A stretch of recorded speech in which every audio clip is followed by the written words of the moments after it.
karon guys, laing episode na pod sa atong video karon no.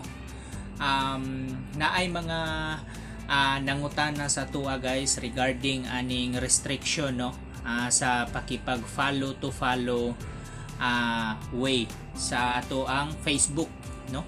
Kay ang uban nagka-problema sila sa pag-follow kay naa sila restriction within 24 hours or within 48 hours sa ilahang Facebook. So, posible ba nga magka-violation ang usa ka content creator kung sobra na ang iyang following or ang iyang followers sa Facebook within one day? So, akong tubag ana guys, yes, no? Posible nga magka-violation ka labi na kung mo-follow ka og direct sa iyahang Facebook. Ngano man, bawal guys no nga ang imuhang pag-follow direct ka dito sa iyahang account. So ang organic way guys para nga dili ka ma-restrict no, iwas restriction sa pag-follow no.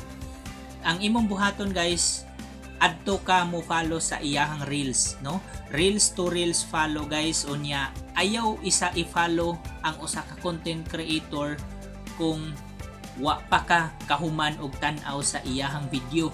So sa iyahang reels guys, human na isa og tan-aw ang iyahang reels no, kung pila ka seconds, pila ka minutes ang iyang reels after ka mo follow sa iyaha no.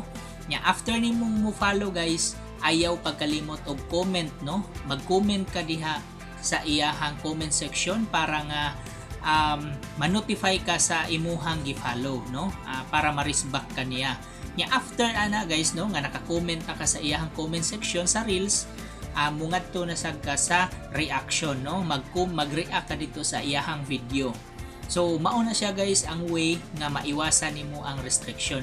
Kay naa man goy uban sa tuwa no, kadaghanan sa atong mga content creator karon mo direct na sila og follow sa sa Facebook page or Facebook sa ilahang gustong i-follow, which is mali na siya guys no nga way.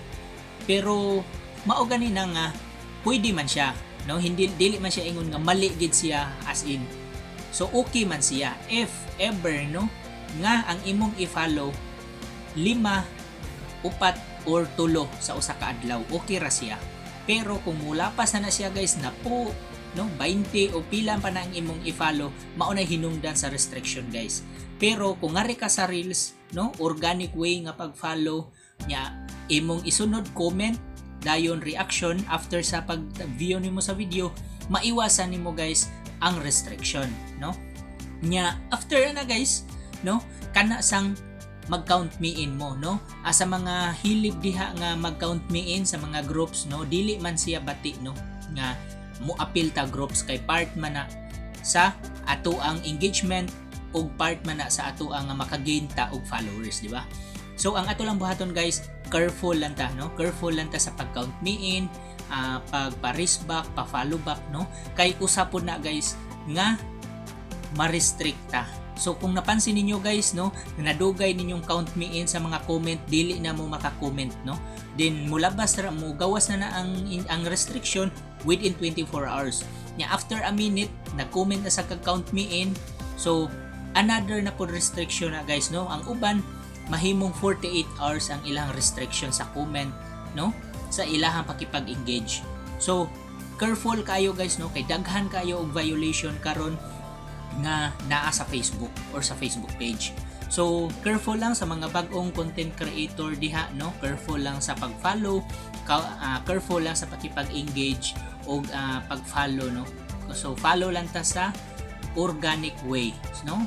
So ako na mong gitagaan og tips guys no, hopefully nga nakatabang sa inyo ha, sa mga bag-ong content creator diha, sa mga naglibog unsay mga violation, unsay mga possible violation ni Facebook no, sa mga wa pa nakahibaw diha, sa mga bag-o pa lang nga naghimog mga video no, ang kipag nisod ani as content creator sa Facebook.